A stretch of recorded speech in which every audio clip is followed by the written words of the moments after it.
Good morning. Great to be here. Good morning also to people watching on live streaming. Got some good news for you people at home watching, and also for Rob, our cameraman, because I'll be standing right here. There was a time when I would be over there, but that time has passed. When you get to the age of over 70, you can very easily have a fall. Now, when you're under 70, you fall over. But when you get to over 70, you have a fall. And I'm not having a fall this morning. I'm standing here holding on, because you need to have something to support you when you get to that stage in life. So good news, Rob, you just have to sit there this morning, okay? I've been asked to just to share some thoughts. So what we're going to be talking about this morning is just some thoughts that have come to me in the last couple of weeks as I've thought about this subject of Jesus and justice, confronting the powerful, which is part of our justice series. The first thing I want to do is I want to take you back 58 years. That's where I start. So it's going to be a long sermon. I'm going back 58 years to when I was in school. And I tell you this story to tell a story. As you know, I love telling stories. And today I'm going to tell a story, but this story is going to be about me, not somebody else. Although I do have stories about other people. So first of all, this is my story 58 years ago. It was exam time at school, the end of year exams, and we were having our examinations in, I think they still have them, those portable things, those weatherboard portables. They had 3 or 4 classrooms per portable with a long veranda down the front. The boys were at one end of the portable in a classroom. We were doing a science examination. The girls were at the other end of the portable. They were doing a biology examination, because whether you believe this or not now, but in those days, only boys could do science and only girls could do biology. And it won't surprise you, but the boys finished first. We finished our exam first. And we had about 25 boys. And a couple of the boys went out of the classroom and they were standing on the veranda. And they were talking, and they were making a little bit of a noise, and a teacher came out from the girls' section, a male teacher, and he said, "You guys, I will see all of you at the staff room at 12:30. Now, we knew what that meant. So we went to the staff room at 12:30, 25 boys or so, and we lined up. He lined us up along the corridor. And he opened up the cupboard and he got out a cane, which was about that big. And he just, swirled it around a couple of times so we knew what was going to happen. And so every boy was given 4 cuts of the cane for bad behaviour. Now, to me, even at that young age, that was an injustice, because only about 2 or 3 boys had done anything. The rest of us got the cane, but he had the authority, he had the power, and that's what he did to us. Now I'm going to fast forward 25 years, 1985, and I'm working at the Illawarra Mercury newspaper, and I'd just been appointed the features editor, which means you were in charge of making sure Weekend Magazine came out, and magazines happened during the week. And one of the things that happened was we had a number of contributors, and they were people who actually, from the community, some might write about movies, some might write about drama. And my ex-teacher was the drama critic. And he came in and he looked and he said, "Oh, Ron's not here today." I said, "No, I'm Ron now." He said, "Oh." He said, "Do I know you?" I said, "I know you." And he said, "Oh." He said, "Well, look, here's my column." And he gave it to me. And that's what I did with it. I put it in the bin. Thank you. I felt so good.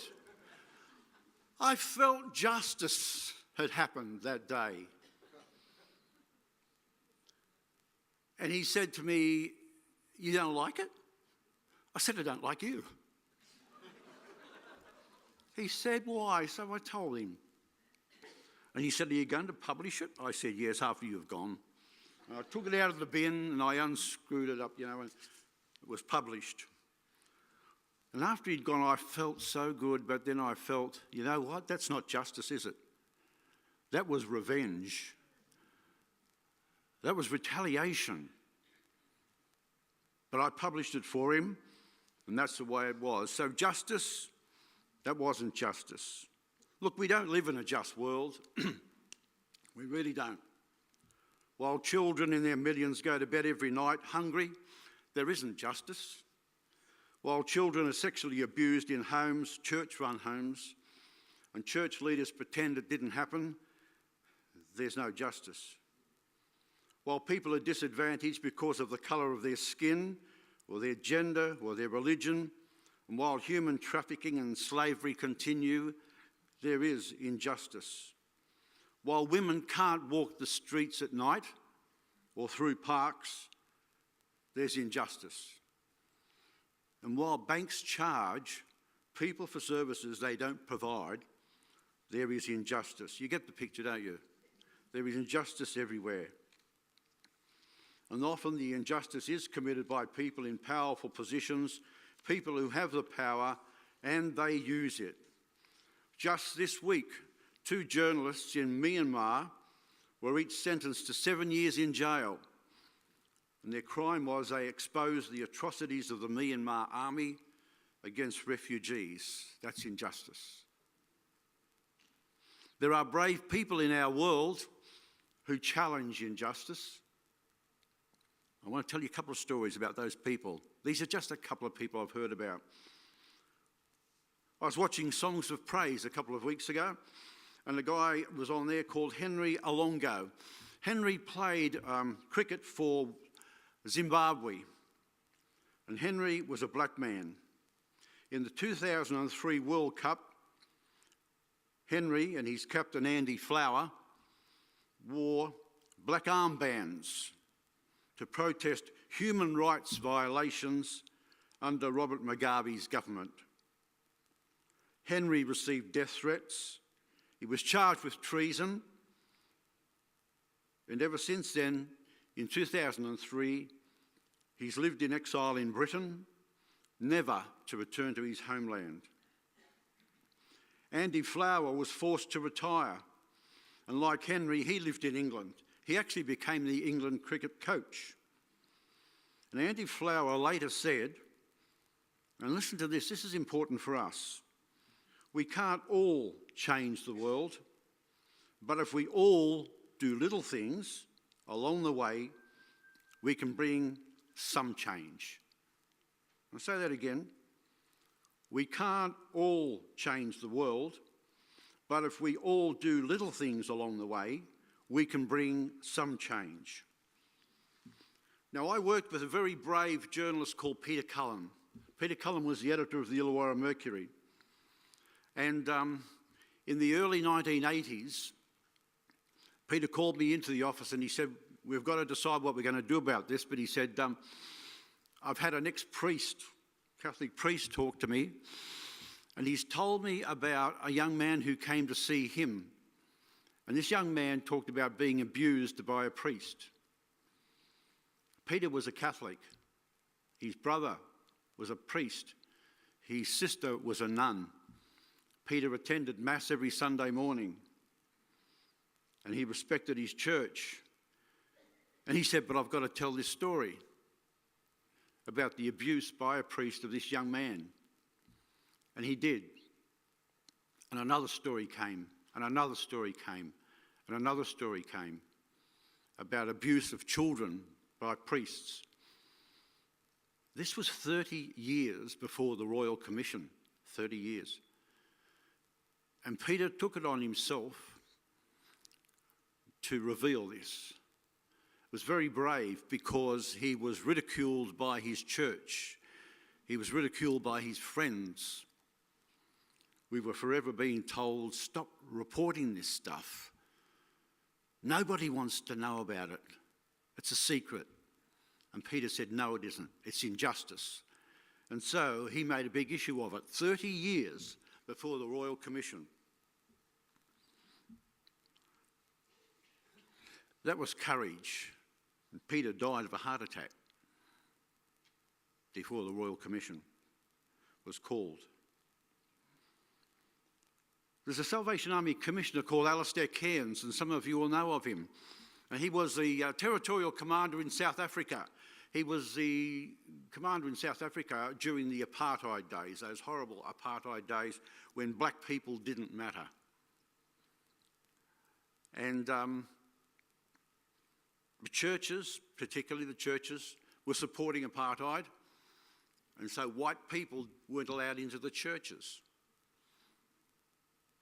And when he came back to Australia, I asked Commissioner Alistair Cairns how he coped with that and how did the Salvation Army fit into all that apartheid stuff. And he said, I'll tell you a story. He said the combined churches of the city in which he was based held a big event in the local showgrounds. And all the churches were invited to attend, and the Salvation Army was invited to attend. The Salvation Army, he said, we had black people in our corps. And he said, we got a bus, we booked a bus and we went to the showgrounds, and as we pulled up, security guards came into the bus and looked around and said, you've got black people in your bus, they can't come in.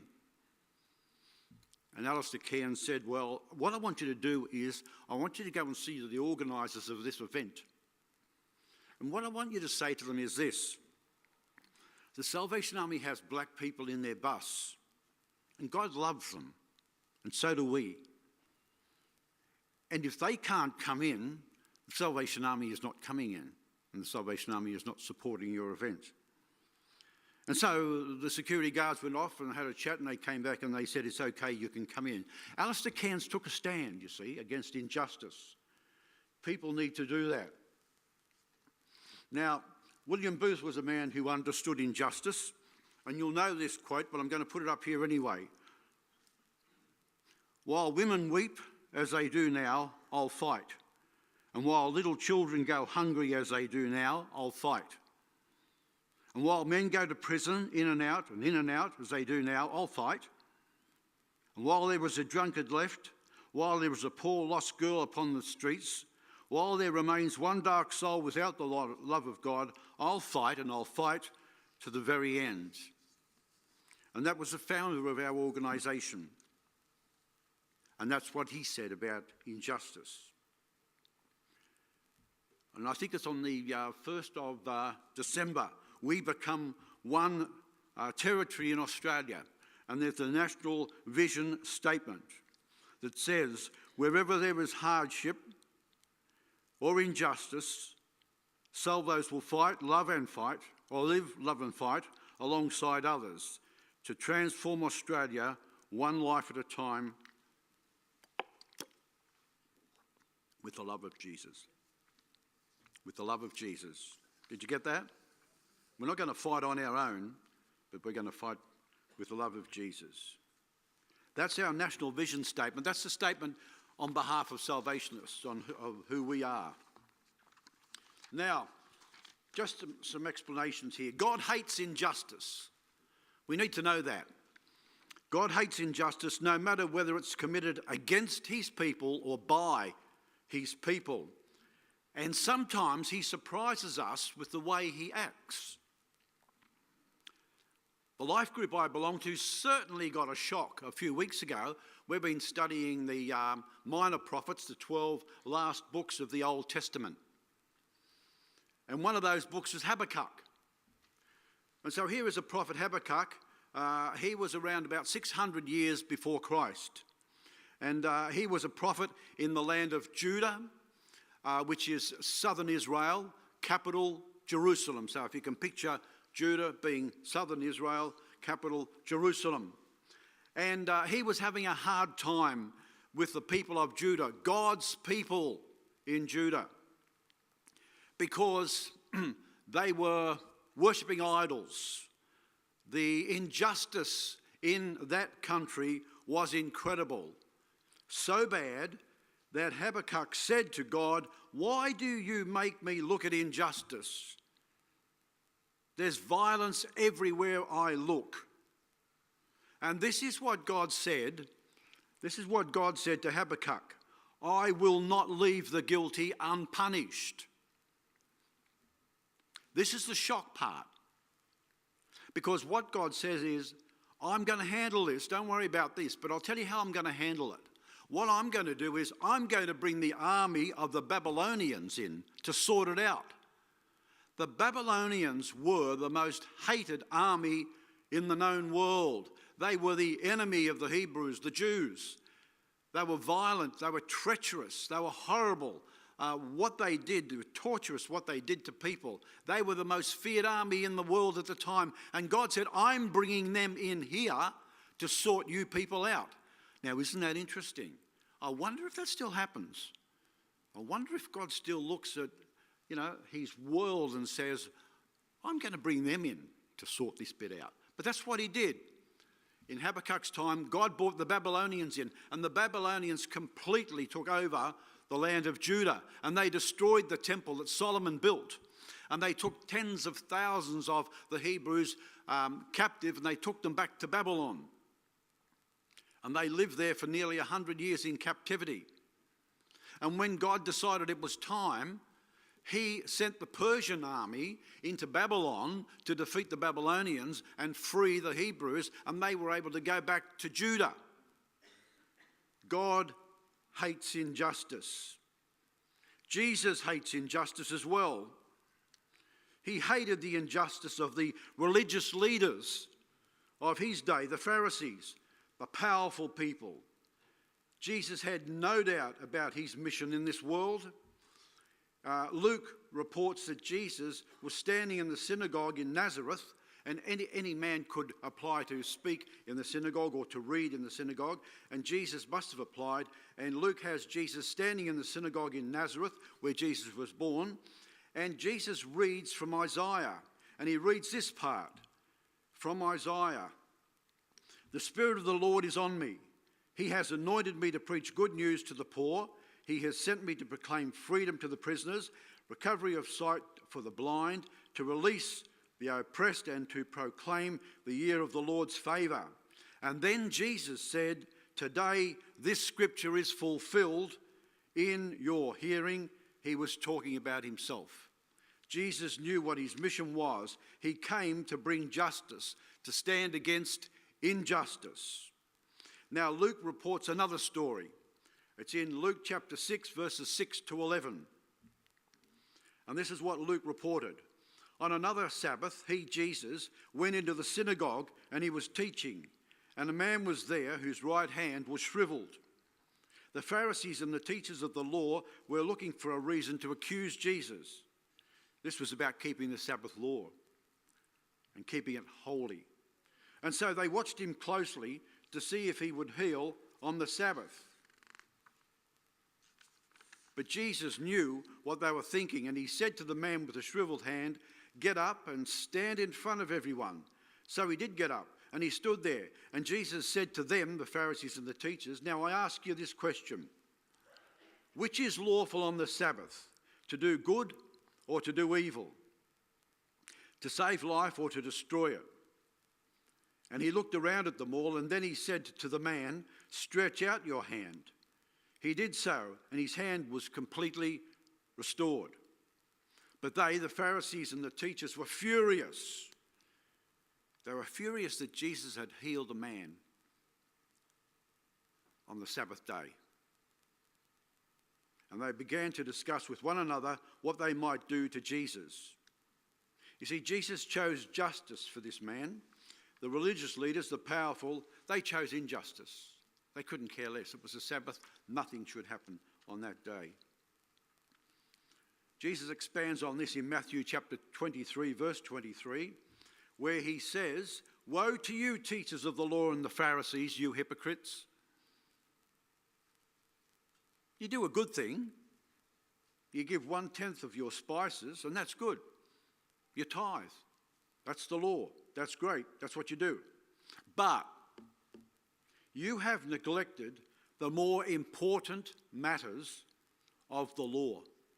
You've done a good thing, you've tithed, but you have neglected the most important matters of the law. And those important matters of the law are justice, mercy, and faithfulness. They'd put the religious law ahead of love, ahead of justice, and ahead of mercy, which Jesus said were more important. And so now we go to the reading that Philip brought us. While Jesus was often angry with the religious leaders for their strictness in applying the law, he shows a beautiful sensitivity in showing Zacchaeus how he needed to change. Zacchaeus was powerful because of his position as a chief tax collector. And so this is how Luke records it. Jesus entered Jericho and he was passing through. And a man was there by the name of Zacchaeus. He was a chief tax collector and he was wealthy.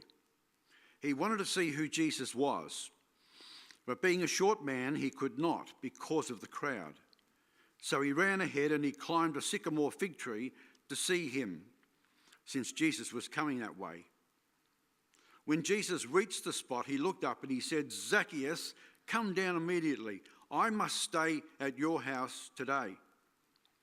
So Zacchaeus came down at once and he welcomed Jesus gladly. And all the people saw this and they began to mutter, "He has gone to be the guest of a sinner." Okay, the point here is that as a tax collector, a chief tax collector at that, Zacchaeus would have been despised by the Jewish people in Jericho. Zacchaeus was collecting taxes from the Jews, not for his own community, but for the Roman Empire. And the Roman Empire had invaded their country and making life very difficult for them. So Zacchaeus, in their eyes, was a traitor. He was corrupt and he was a sinner. But even so, Jesus went to his house. And back to the reading, for Zacchaeus stood up and he said to the Lord, "Lord, look, Lord, here and now I give half of my possessions to the poor. And if I have cheated anybody out of anything, I will pay back 4 times the amount." And Jesus said to him, "Today salvation has come to this house because this man too is the son of Abraham. For the Son of Man came to seek and to save what was lost." That's what happens when you invite Jesus to dinner. And maybe we need to invite Jesus to dinner and have that conversation with him. In the case of Zacchaeus, there were 2 significant outcomes. The first was a social outcome. Zacchaeus realised his injustice and he compensated those he had ripped off, and he stopped the rip-off practice. The second was a spiritual outcome. Salvation has come to this house, Jesus said. So there was a social outcome and a spiritual outcome of Zacchaeus meeting Jesus. And maybe that's the way, I think John alluded to that a little in what he was saying earlier, the way we approach things. This was one way in which Jesus approached it. And Zacchaeus got the message with sensitivity. And there was also a spiritual reaction to it as well. So like Zacchaeus, we're called to be just in our relationships and our actions. Because we can be in positions of power too. And think about this, we can be in positions of power as a husband, as a wife, as parents, as children, in our work and in our relationships with other people. We can be in a position of power and influence. And we need to look at how Jesus handled that. So I'm going to suggest maybe we should invite Jesus to dinner, so to speak, to see what he has to say about our injustice, to see what he has to say to us about the way or the things we need to do about the injustice of others. Because God does require his people to be just. He also requires us to take a stand against injustice. And if we are to be Christ-like, then, like Jesus, we are to preach the good news to the poor, to proclaim freedom for the prisoners and recovery of the sight for the blind, and to release the oppressed. We can't all change the world, as Andy Flower said, but if we all do little things along the way, then we can bring some change. Now, Major Phil Inglis over the last couple of months has been using what's called a Franciscan benediction. And this is a benediction which is something that, this is, incidentally, it's not the benediction for the meeting. This is just the end of the message, okay? So don't get up and go now. But this Franciscan benediction challenges us in the way we act in terms of justice and injustice. Because while we might want to talk about the powerful and we might want to look at governments and politicians and whatever as the powerful, we too have power and influence amongst the people we mix with. And so here's the benediction that I want to share with you.